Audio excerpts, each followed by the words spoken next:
The U.S. Open Cup is the longest-running soccer tournament here in the U.S. Founded in 1913, it has operated continuously with a 2-year exception for the COVID pandemic and features teams from nearly every segment of the U.S. soccer pyramid. It's the perfect setting for an underdog story, with amateur and semi-professional teams taking on the big professional teams from the major leagues. After the league, the Greater L.A. Soccer League was actually founded as its own independent league. It split off from the San Francisco chapter, which was part of the California Football Association. That was 1951. Up until that point, no team from west of the Mississippi River had ever won the U.S. Open Cup, which was the big amateur semi-pro championship. The first team to even play in that championship game from west of the Mississippi was a team called the L.A. Danes, and they played and lost in the final in 1955. But by then, the Greater L.A. Soccer League had begun to enter a new stage. There was a guy by the name of Albert Ebert, and he came and founded a German-American team in Los Angeles, but took it really seriously, maybe more seriously than some of the other teams. And he started to bring players from around the country, German-American players, primarily players who had been born and learned to play in Germany. He began bringing them to Los Angeles to play for his team. That team was called the LA Kickers, and that became the very first super club in Los Angeles soccer history. One player for the LA Kickers, Hans Sterl, went on to co-found AYSO, the American Youth Soccer Organization in the city of Torrance. AYSO is one of the oldest national youth programs in the country. The LA Kickers eventually rebranded to the Los Angeles Soccer Club, LASC, which is still around today. The next super team was a team called Maccabee of Los Angeles, and this was a team that was made up largely of Jewish immigrants. Some of them had played professionally in Israel, and they won the U.S. Open Cup 5 times during an 11-year span. If you were the U.S. Open champion, or U.S. Open Cup champion, you were the American champion. You were the best team. That was a kind of, that was kind of the foundation of championship soccer. Benny Binstock remembers those days. He joined Maccabee Los Angeles in the 1970s as a striker and was an important and instrumental part of the team that dominated the Greater LA Soccer League and the U.S. Open Cup. Benny helped the team win 4 of its 5 U.S. Open Cup titles, a record shared by only one other team, Bethlehem Steel Football Club of Bethlehem, Pennsylvania. I'm sitting here at Daniels Field in San Pedro with Mr. Benny Binstock, the living legend of the Maccabees. I'm so grateful to have you here with us. Thank you very much. It's my pleasure. Tell me one, well, I'm sure you have a lot of good memories from Daniels Field, but what's the first one that comes to mind for you here? We had a game against the Maccabee Armenians, and it was a very tough game.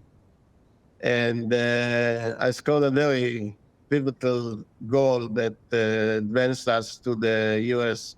semi-final because we needed to win the Southern California first.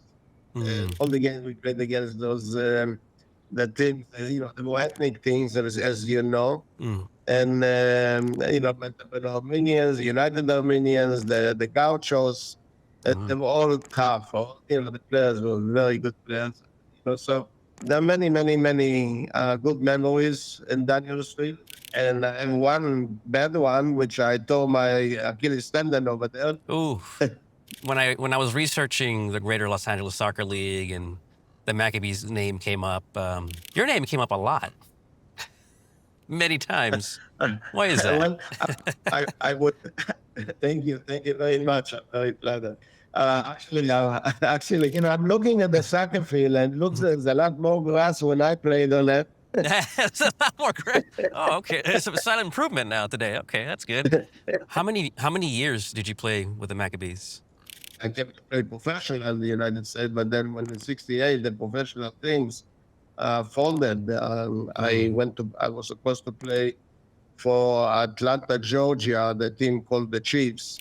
Wow. And when I came to the United States, the team folded, and there was a team in Los Angeles called the Toros. So I got in touch with them, and they said they want me. So I came to Los Angeles, and then all the professional soccer league collapsed. Yeah. So I met some friends, and they asked me to join the Maccabee Los Angeles. What did it mean for you personally to be able to play with the Maccabees? Well, I got offers from other teams to play for them, but me being Jewish, I could not betray the Maccabees and and not playing for them. They Yeah. didn't pay much. They, if I can say, they pay $50 a game if they're. Oh, well, you got paid. Okay. Not everybody got paid, so from what I've heard. Being a Jewish team, we were very proud that we have players from different countries who are not Jewish. We had a player from Ethiopia, we had a player from El Salvador, we had a player from Mexico, we had Argentina. So the team was very mixed. I played with them. I came here at the age of 20, and I believe I finished the last game when we won the cup. Oh, okay. We won it 2-0. I was the captain of the team all those years, and I came to the dressing room and I said, "This was my last game." When Andy Fuzesi was young, he watched his father coach the LA Hungarians, which allowed him and his family to maintain their Hungarian roots while also assimilating into life here in the US. Andy's father was selected to coach the Greater L.A. Soccer League All-Star team to face Real Madrid. The Spanish powerhouse arrived with its star-studded lineup of players like Alfredo Stefano and Ferenc Puskás. When you all moved to Los Angeles, was the Greater L.A. Soccer League like the first thing that he found and said, that's what I'm going to join? I think so. You know, it was obviously it was always in his life. So he had he first started playing, and then he started coaching as well. Oh, okay. Do you recall which teams that he played on first back in No. those days? No. No, I think it was the Magyars, the Hungarians. Okay. That would be the natural thing they gravitated to, since he was Hungarian, and the Hungarians had a club and Right. social group. Okay. How tight-knit was that community of the Hungarian diaspora here in Los Angeles during that time? You know, at that time it was pretty tight. I mean, it was sort of they had a clubhouse, and so it wasn't simply just playing soccer. It was all the other cultural activities that they would gather, and they sort of sponsored the soccer team as part of their whole trip. What do you recall from seeing your dad play and coach during those years? It was wonderful times because, you know, I was there when they practiced on the weekdays. I was there on Sundays. I was here watching them, you know, so. This field right here? This field right here. Oh, wow. This field right here. It was serious competition. Some of the players were paid. Now, they weren't making a living at it, but they were paid on the side. But these were serious players, serious amateur players. There's all these layers of history just kind of like stacked on top of each other, you know, and sometimes it's forgotten history that we want to bring to light, which is, you know, one reason we were so excited to have you join us and talk about the history of the Greater L.A. Soccer League and the Hungarian teams and the other ethnic clubs as well. How many teams did your dad coach after playing? I think it was 3. He coached the Hungarians. He also coached the LA Soccer Club. Oh, wow. And then a year or two, he also coached the Maccabee. So there's 3 different teams. He would correctly. also do international games they would sponsor, and they would put together an all-star team, and he was the coach for it. And then he would gather players from the Greater L.A. League to play. You know, the most famous one or infamous one was against Real Madrid in 1961. Yeah, I recall that one. Yeah. I mean, I believe he sent us the photos of even like, I think the LA Times or like Los Angeles Magazine covered the game, and I thought, wait, Di Stefano was in LA? What? If you look at the lineup, it was incredible. It was their full team. Yeah, Di Stefano, Puskás, all these guys. I'm like, oh, they were at the LA Coliseum, which again, just more layers of history. It was part of a tour that they were doing, and LA is one of the stops. LA was the only time they actually played an all-star of local players. Okay. I mean, did you know, sitting there watching, you know, LA United versus Real Madrid, that this is like history in the making, or was it just like, oh, cool? I don't think I understood the full gravity of it as a 10-year-old, you know, but I knew this was a big team and big players and that sort of thing. Yeah. Hungary's a small country, you know. All the players know each other, you know. What are some of your fond memories of playing, you know, with all these teams in the Greater LA Soccer League? You know, I think my greatest overall memory is just the intensity and the seriousness and the camaraderie of all the different teams and their ethnic groups playing here, you know. There was a Yeah. lot of intensity in the league. Oh, wow. So there were a lot of the old, like, nationalist tensions. Oh, absolutely, absolutely. Because I think each of the team was sort of representing their country and their culture and the way they play.